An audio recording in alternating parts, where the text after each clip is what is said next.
로마서는 이런 중요한 선언으로부터 출발합니다. 복음이란 무엇인가 하는 질문입니다. 내가 너희를 보기를 원하고 이 복음을 전하기를 원한다 하는 사도 바울의 그 소원은 무슨 이유 때문일까요? 이제 그의 복음에 대한 이해와 설명을 로마서를 따라 우리가 가보는 거죠. 복음은 모든 믿는 자에게 구원을 주시는 하나님의 능력이기 때문에 내가 이 복음을 전하러 너희에게 가기를 갈망한다. 하나님의 능력이 왜 필요한데요? 이제 1장 18절 이하에 있는 바와 같이 우리가 다 하나님의 진노 아래 있기 때문에 그것을 벗어나려면 이 구원, 하나님의 능력으로 말미암는 구원이 필요하다. 우리가 하나님의 진노 아래 있다고요? 그게 무슨 말씀입니까? 너희가 하나님의 피조물이나 하나님을 알지도 않고 하나님을 영화롭게도 하지 않고 하나님의 창조물로서의 책임과 명예를 저버리고 있다는 사실을 모르느냐? 너희는 하나님을 다른 우상으로 바꾸고 하나님의 피조물인 영광된 인간의 모습과 삶을 부패와 더러움으로 몰고 갔느니라. 그게 무슨 하나님의 심판입니까? 그것이야말로 하나님을 거절한 자에게 임한 하나님의 진노니라. 너희가 마음에 하나님 두기를 싫어하므로 하나님이 너희를 내버려 둔 것이니라. 1장 24절이었죠. 한번 확인할 필요 있습니다. 3번에 걸쳐 나옵니다. 그러므로 하나님께서 그들을 마음의 정욕대로 더러움에 내어버려 두셨고 26절 이 때문에 하나님께서 그들을 부끄러운 욕심에 내버려 두셨으며 28절 그들이 마음에 하나님 두기를 싫어하며 하나님께서 그들을 그 상실한 마음대로 내버려 두셨습니다. 그리하여 뭐가 일어났나요? 실제로 심판이 일어나고 있죠. 하나님을 거부하고 우리가 우리의 욕심과 우리의 소견대로 살기로 하자. 우리 모든 인류가 이제껏 경험하고 기록하여 남긴 역사가 왜 이렇게 고달픈지 처참한지를 이유를 성경이 제시하고 있죠. 그래서 1장 마지막 절은 이렇게 됐습니다. 32절 그들이 같은 일을 행하는 자는 사형에 해당한다고 하나님께서 정하심을 알고도 선을 아는데 자기들만 행할 뿐 아니라 또한 그런 일을 행하는 자들은 옳다 하느니라. 그렇죠. 잘못인 거 아는데 우리 이렇게 뒤에 붙입니다. 그러나 살아남으려면 그럴 수밖에 없어. 그럴 수밖에 없어. 우리가 저러면 안 되지만 저럴 수밖에 없어. 우리 다 그 일이 나에게 닥치기까지는 모두 정답을 알고 있지만 그 일이 닥치면 그 얘기 그럴 수밖에 없었어. 그러니까 우리가 가진 소원과 욕심과 우리의 선택의 한계를 가장 적나라하게 보여주는 현실입니다. 그래서 이 장은 바로 그 문제를 다룹니다. 우리가 하나님의 진노 아래 있고 구원이 필요한 심판 속에 있다는 것은 바로 이것. 네가 모르고 잘못하는 일이 아니고 아는데 할 수가 없다는 사실이다. 이게 오늘 본문이 해당합니다. 그러므로 남을 판단하는 사람아 누구를 막론하고 네가 핑계하지 못할 것은 남을 판단하는 것으로 네가 너를 정죄함이니 판단하는 네가 같은 일을 행함이라. 그러니까 무엇이 옳은지 아는 것이 우리가 아니고 옳은 것을 행해야 그것이 우리의 옳음입니다. 선이 무엇인지를 아는 게 선한 것이 아니고 선을 행해야 선한 것입니다. 우리는 선을 행하지는 않고 다른 사람이 악을 행하는 데 대해서는 너무나 정확하게 판단하며 비난하며 심판합니다. 그러나 정작 선을 행하는 자는 아무도 없습니다. 앞으로 드러나겠지만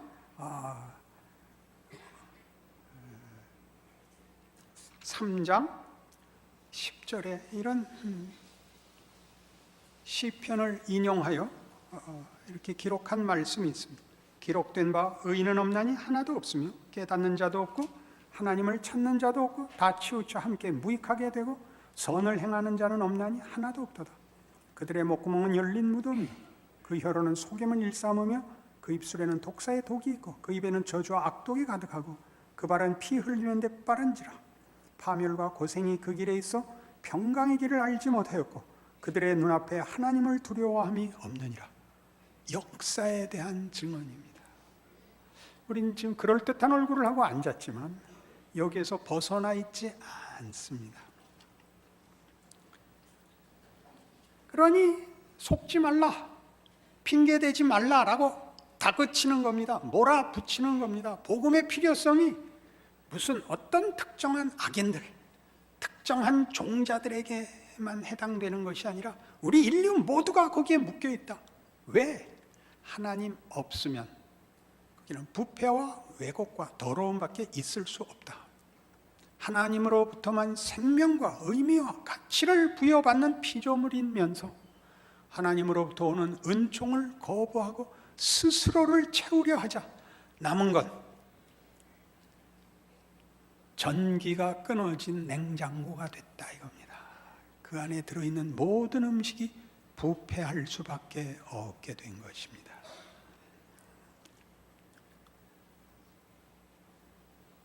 우리는 이 문제를 여러분 그렇게 만만하게 생각해서는 안 된다는 얘기를 오늘 본문을 통하여 무섭게 확인해야 됩니다.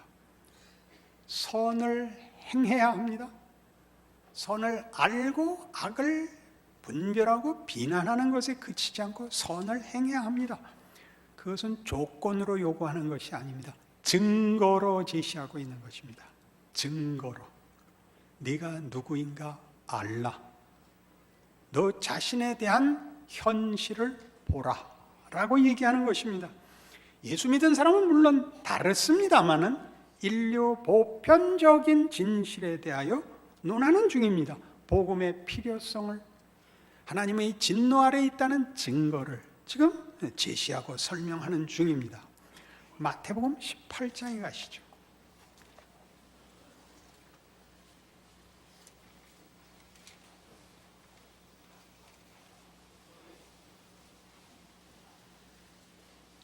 (23절입니다) 그러므로 천국은 그 종들과 결산하려고 하던 어떤 임금과 같으니 결산할 때 10,000달란트 빚진 자 하나를 데려오매 갚을 것이 없는지라 주인이 명하여 그 몸과 아내와 자식들과 모든 소유를 다 팔아 갚게 하라 하니 그 종이 엎드려 절하며 이르되 내게 참으소서 다 갚으리이다 하거늘 그 종의 주인이 불쌍히 여겨 놓아주며 그 빚을 탕감하여 주었더니 그 종이 나가서 자기에게 100데나리온 빚진 동료 한 사람을 만나 붙들어 목을 잡고 이르되 빚을 갚으라 하매 그 동료가 엎드려 간과히 이르되 나에게 청하주소서 갚으리이다 하되 허락하지 아니하고 이에 가서 그가 빚을 갚도록 오게 가두거늘 그 동료들이 그것을 보고 몹시 딱하게 여겨 주인에게 가서 그 일을 다 알리니 이에 주인이 그를 불러다가 말하되 악한 종아 네가 빌기에 내가 네 빚을 전부 탕감하여 주었거늘 내가 너를 불쌍히 여김과 같이 너도 네 동료를 불쌍히 여김이 마땅치 아니하냐. 그래서 다시 옥에 잡아 가두는 이야기입니다. 용서를 받는다는 것은 용서를 할 은혜와 능력을 받는 것입니다. 용서를 받으면 용서를 할 이해와 능력이 생기는 것입니다. 용서를 하면 용서를 받는 게 아니라 용서를 받아야 비로소 용서할 수 있게 됩니다. 그 얘기를 하죠. 무엇이 선이고 무엇이 악인지를 아는 게 우리 스스로에게 선을 이루는 것이 아니라 하나님께 돌아와야 내가 비난했던 악에서 벗어나 선을 행할 수 있게 됩니다.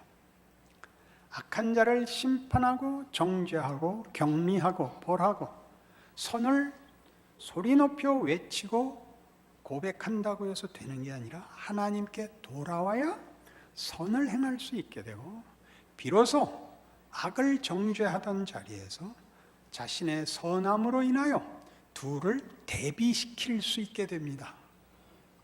그게 신자들의 현실에서의 책임이죠.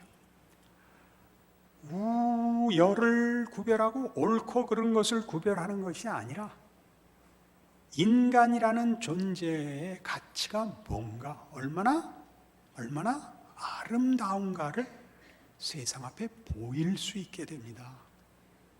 우린 그런 거 안 해가 그걸로는 너무나 가난한 것입니다.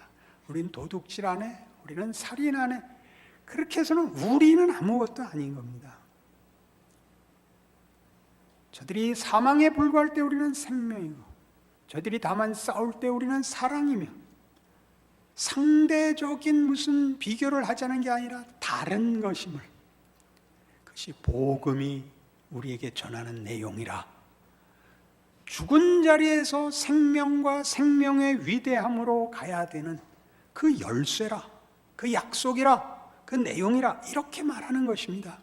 그러니 하나님을 거부하고 하나님께서 떨어져 있는, 단절되어 있는 자들의 잘못을 지금 추궁하는 것이 아니라 지적하며 복음의 필요성을 확인시키기 위하여 어느 하나도 하나님으로부터 독립된 자리에서는 자기에게 필요한 것을 채울 수 없다를 확인시키고 있습니다. 난 죄 짓지 않았다. 그러나 네가 선을 행할 수는 없지 않느냐. 네가 남이 뭘 잘못하고 뭘 잘했는지 아는 것이 네가 선을 만들고 있다는 증거는 아니니라. 선을 행하라. 선생님 제 기도할 때 눈 떴대요. 불과하다는 거죠. 이해가 확 오죠. 마태복음 25장에 가면 이 문제에 대하여 또 깊은 성경의 가르침을 배우게 됩니다. 14절 이하의 달란트 비유가 나오는데 24절에 이 한 달란트 받은 그 충성하지 않은 종, 꾸중받은 종의 얘기가 나옵니다. 한 달란트 받았던 자는 와서 이르되 주인이여, 당신은 굳은 사람이라 심지 않은 데서 거두어 해치지 않은 데서 모으는 줄을 내가 알았으므로 두려워하여 나가서 당신의 달란트를 땅에 감추어 두었었나이다. 보소서 당신의 것을 가지셨나이다. 그 주인이 대답하여 이르되 악하고 게으른 종아, 나는 심지 않은 데서 거두고 해치지 않은 데서 모으는 줄로 네가 알았느냐? 그러면 네가 마땅히 내 돈을 취리하는 자들에게나 맡겼다가 내가 돌아와서 내 원금과 이자를 받게 하였을 것이니라. 이 어려운 비유죠. 네가 내 원금을 잘 보관했다 돌려주는 것으로 네 할 일을 다 했다고 하는데, 그렇다면 은행이라도 넣어도 이자라도 얻게 해야 되지 않느냐. 이런 주인으로서의 추궁입니다. 당신은 굳은 사람이라 심지 않은 데서 거두고 해치지 않은 데서 모으는 자입니다. 해쳤다는 게 쏟아 부어야 이렇게 긁어 모으죠. 하나님이 쏟아 부어야, 주인이 쏟아 부어야 긁어 모을 것이며, 심어야 결실을 할 것 아닌가. 그러나 네가 그것을 그렇게 내가 주지 않아서 가질 것이 없어서 준 것 그대로 돌려줬다는 말의 잘못은, 그것이 하나님이 원인과 결과 모든 것을 홀로 독점하고 있지 않고 그가 만드신 세상에서 그의 형상으로 지은 인간들과 이 특권을 나누고 있다는 사실을 모르느냐 그럽니다. 우리를 만들고 이렇게 약속하셨습니다. 인간을 만들고 생육하여 번성하라, 땅에 충만하라. 물론 모든 피조 세계에 주신 축복입니다. 생육하고 번성하여 땅에 충만하라. 그리고 우리는 같은 축복이 하나님의 형상으로서 되어 있습니다. 한 인간의 존재와 그의 삶은 하나님의 창조 역사에 동참하는 것입니다. 다른 모든 피조물이 단순히 존재하는 창조 사역의 은혜의 산물이라면, 우리는 하나님께서 약속하신 대로 다스리라에 동참하고 있습니다. 다스려야 되는 자에 하나님께서 성경 내내 약속하시는 하나님의 기업, 그 기업을 이을 자로서의 주인으로서의 동참입니다. 크며 분별하며 판단하며 결정하며 하나님의 성품과 성실하심과 그 기쁨에 동참되는 자로 부름받은 인생인 것입니다. 그러니 인간이란 이렇게 더러운 것에 부패하고 왜곡되고 더러워지는 존재가 아니라 더 나가고 더 나가고 더 나가야 되는, 우리의 예술에서 그랬듯이, 어떤 아름다움에서 그랬듯이, 어떤 위대함에서 그랬듯이 더 나가고 더 나가고 더 나가는 축복, 그렇게 부름받은 인간의 아름다움과 명예와 자랑과 영광과 승리에 있어서 하나님과 단절되면 극단적인 차이를 보일 수밖에 없다. 이렇게 복음을 설명하기 위하여 인간의 본래의 자리와 내용을 상기시키고 있습니다. 우리의 존재와 시간은 우리 자신에게 모든 창조 세계에 하나님의 은혜와 자비와 능력이 은혜로 내리는 수단이요, 크는 과정이요, 유익과 승리를 위해서 가는 길입니다. 그냥 다만 시간이 흐르고 다만 넘겨주면 되는, 죽어버리면 그만인, 잠깐 존재하다가 소멸되고 마는 일회용이 아니라고 얘기하는 것이 이 달란트 비유에서의 중요한 문제입니다. 조금 더 확대하죠. 25장 했죠. 골로새서 1장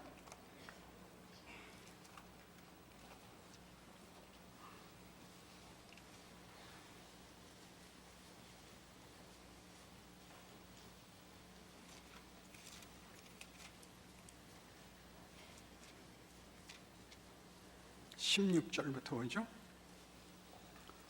만물이 그에게서 창조되되 하늘과 땅에서 보이는 것들과 보이지 않는 것들과 혹은 왕권들이나 주권들이나 통치자들이나 권세들이나 만물이 다 그로 말미암고 그를 위하여 창조되었고 또한 그가 만물보다 먼저 계시고 만물이 그 안에 함께 섰느니라.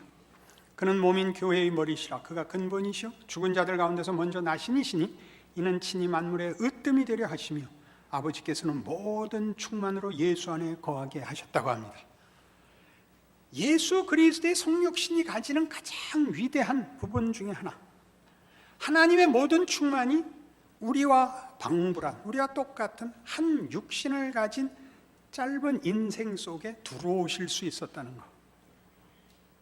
그러니까 우리가 다만 아무것도 아닌 존재가 하나의 업적을 이루거나 하나의 유익을 나누거나 어쩌다 한번 의미 있는 일을 하는 정도가 아니라, 우리가 이 막막하고 자책에 그리고 한계에 붙잡혀 있다고 생각하는 그 조건, 무한히 유한에 들어와 감당하신 그 시간과 공간의 제약을 받으시는 무한으로서 하나님의 충만을 담을 수 있었다고 하는 그런 존재임을 가르칩니다. 예수의 우심,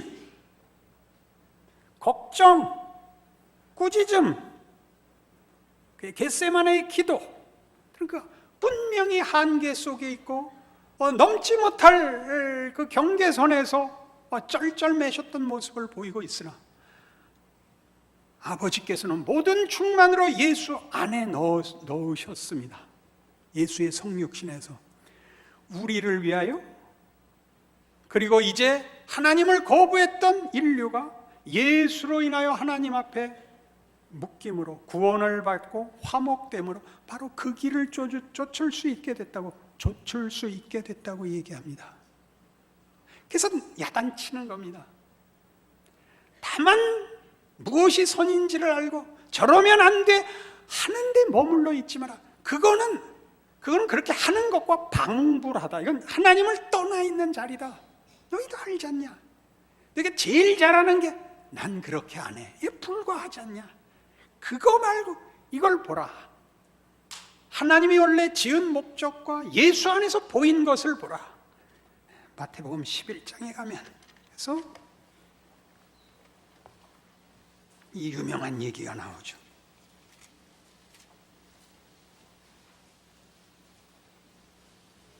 마태복음 11장 2절. 요한이 오게서 그리스도께서 하신 일을 듣고 제자들을 보내어 예수께 여짜오되 오실 그이가 당신이 오니까 우리가 다른 일을 기다리오리까. 예수께서 대답하여 이르시되 너희가 가서 듣고 보는 것을 요한에게 알리되 맹인이 보며 못 걷는 사람이 걸으며 나병 환자가 깨끗함을 받으며 못 듣는 자가 들으며 죽은 자가 살아나며 가난한 자에게 복음이 전파된다 하라. 세례 요한은 예수님의 길을 준비하러 온 선지자입니다. 저분이 세상 죄를 지어가는 하나님의 어린 양이다, 메시아다, 나는 그의 신들매도 들기에 합당치 못하다. 그 요한이 무슨 의심이 생겼죠? 하나님의 구원과 그 구원자를 보내신다는 약속이 어떻게 이렇게 기대받기냐, 이렇게 초라하냐, 작냐, 놀라고 있습니다. 그가 옥에 갇혀서 이제 죽음을 앞두고 내가 증언한 메시아가 진짜인지 아닌지를 확인하러 자기 제자들을 보냅니다. 당신이 오실 그이가 맞습니까? 뭐라고 답하셨다고요? 여기 나열된 것들을 잘 보십시오. 맹인이 보며 못 걷는 사람이 걸으며 나병 환자가 깨끗함을 얻으며 못 듣는 자가 들으며 죽은 자가 살아나며 가난한 자에게 복음이 전파된다. 이게 무슨 얘기 같아요? 욕밖에 할 줄 모르던 사람이, 화밖에 낼 줄 모르던 사람이, 그저 늘 반대하고 그저 싸우고 들이받는 것 외엔 할 줄 모르던 뿔 달린 짐승이, 가슴엔 온통 철조망뿐인 사람이 사람을 품을 수 있고 남의 말을 들을 수 있고 웃을 수 있게 됐다. 그게 메시아라는 걸 모른다면 도대체 무슨 답을 필요로 하는가? 힘으로 눌러서 악을 눌러 격리해 이렇게 분리시켜 그걸 제거하여 살려봤자 때를 벗기는 것 같이, 피부를 벗기는 것 같이 되죠. 새로운 사람이 되는 일이 일어나지는 않습니다. 예수님의 모든 증언들은 그겁니다. 바뀌는 거죠. 도덕적으로 이해하지 마십시오. 인간이라는 존재 자체를 성경이 이야기하는 식으로 예수 안에서 구원한다는 성경의 그 설명식으로 이해하셔야 됩니다. 그래서 다그쳐 몰고 가는 것입니다. 몰고 가서 어떻게 하라고요? 회개하라고요? 너무 쉽게 여기서 넘어가는 바람에 이 로마서 2장 3장 전반부까지, 그죠? 그래, 우린 이랬어, 이제부터는 그러지 말아야지로 한 사람의 결심과 선택의 문제가 되고 말았습니다. 그 얘기하는 중이 아니고 너희는 여기에서 예외인 사람이 없다로 몰아가는 겁니다. 그러면 그렇게 몰바에 그렇게 다그쳐서 아무도 여기에서 예외가 없다라고 몰바에는 그럼 다 죽이지 뭘 굳이 이렇게 깊은 자리까지 우리를 몰아붙이십니까? 이렇게 질문하려는 겁니다. 그러면 회개해야겠군요. 그렇게는 여기를 읽으면 안 됩니다. 이게 가장 중요한 부분입니다. 그렇게 읽으라고 한 게 아닙니다. 보세요, 이 얼마나 못난 짓이에요. 밤낮 싸움질만 하고 더럽기만 하고 이래서 되겠어요? 이런 말 하려고 나열하고 있지 않습니다. 아무도 거기서 벗어나지 못하고 있다. 아무도 예외가 없다. 다음에 유대인 다룰 거예요. 유대인 너희라고 예외가 아니다. 그럼 이 말은 왜 하는가? 마태복음 13장에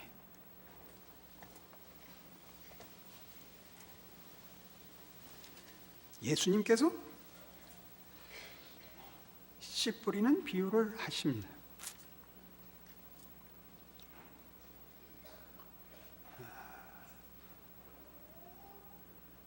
10절에 제자들이 예수께 나와 이르되 어째 그들에게 비유로 말씀하시나이까? 대답하여 이르시되 천국의 비밀을 아는 것이 너희에게는 허락되었으나 그들에게는 아니 되었나니 무릇 있는 자는 받아 넉넉하게 되되 없는 자는 그 있는 것도 빼앗기리라. 그러므로 내가 그들에게 비유로 말하는 것은 그들이 보아도 보지 못하며 들어도 듣지 못하며 깨닫지 못함이니라.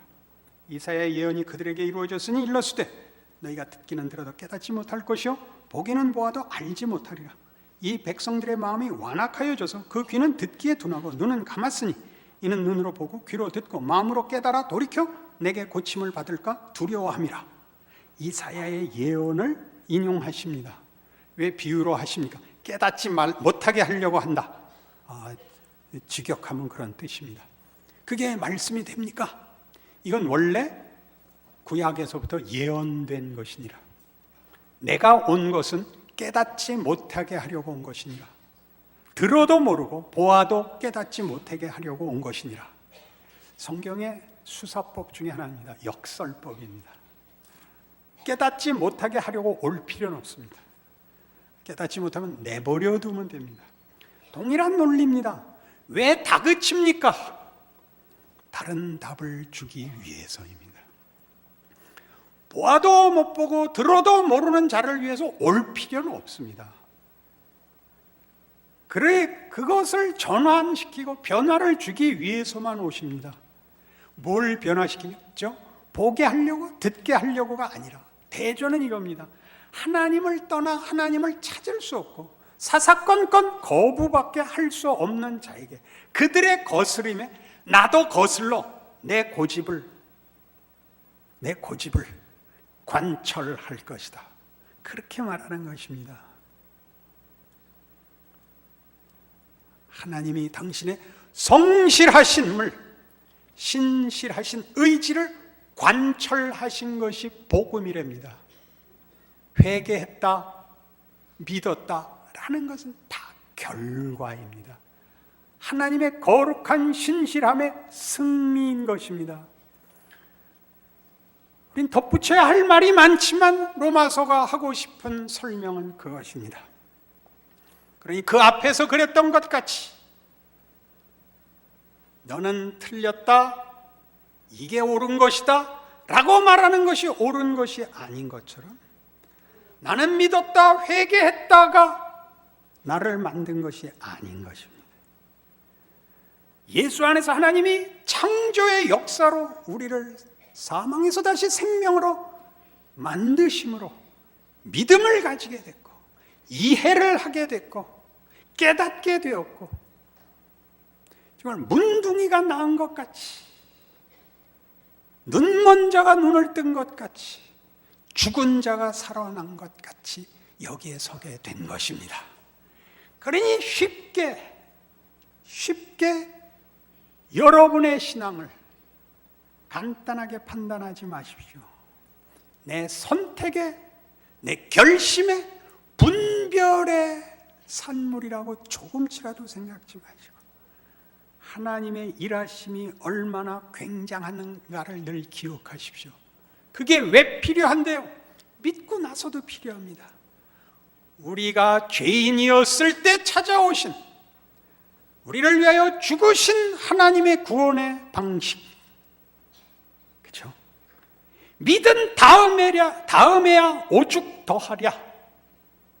로마서가 하고 싶은 얘기입니다. 모든 신자들의 걱정, 예수는 믿었는데 믿은 것 같이 시원하게 신앙이 이어지지 않는다는 것, 가장 크게 하나님이 일하시고 있다는 걸 잊지 마십시오. 여러분의 나태와 핑계와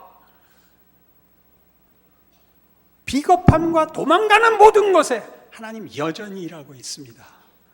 두려워하셔야 됩니다. 결국 거기까지 가야 됩니다. 예수를 인간으로 보내고 십자가에 기어코 매다신 하나님입니다. 그러니 방심할 수 없습니다. 믿는다고 우기지 마십시오. 그게 얼마나 무서운 선물인가. 하나님이 우리를 어디까지 돌려 세우려고 하는가 기억하셔야 됩니다. 죽어서 천국 가고 살아생전에 한 번씩 받는 어떤 요행 같은 것으로 갖고 계시지 말고 모든 개인의 존재와 가치와 운명과 역사와 우주에 관한 하나님의 신실하신 의지가 무엇인지를 기억하십시오. 그러니 사도 바울이 내가 너희를 보기를 원한다는 빨리 구원을 받아라가 아니라 이 더러움에서 벗어나 하나님이 예수 안에서 이루신 이 이 참다운 영광에 동참하라. 너의 인생으로 진정한 위대함과 승리를 걸어라. 내가 이 일에 어찌 조금이라도 지체하며 머뭇거릴 수 있더냐. 이 기쁘고 영광된 일을 빨리 가서 전하여 우리 빨리 위대한 하나님의 영광을 드러내는 참으로 감사한 인생을 살자. 그것이 그를 이렇게 불타게 하는 것입니다. 이해하시지 못했어도 이해해야만 된다. 아멘. 기도하십시다. 하나님 아버지, 예수를 믿고 하나님을 아버지라 부른다는 것은 놀라운 일입니다. 우리의 생각이 작아지고 그저 우리 하나 어떻게 보호받는 것, 저 빨리빨리 살아 없어져 고생 없는 천국 가는 것, 그렇게 생각하지 말게 하시옵소서. 더 깊이 우리의 존재와 삶이 이 아무것도 아닌 것 같은 데서 저 세례 요한의 질문에 답하신 예수 그리스도의 그 결과로 정말 가난한 데서, 죽은 자리에서 되살림을 받은 자의 영광, 이제 가진 생명, 그 생명의 부요, 그 부요의 영광을 누리고 증거하는 그런 기도와 믿음과 인내와 거룩과 감사와 소망의 삶을 살 수 있도록 축복하여 주시옵소서. 예수님 이름으로 기도합니다.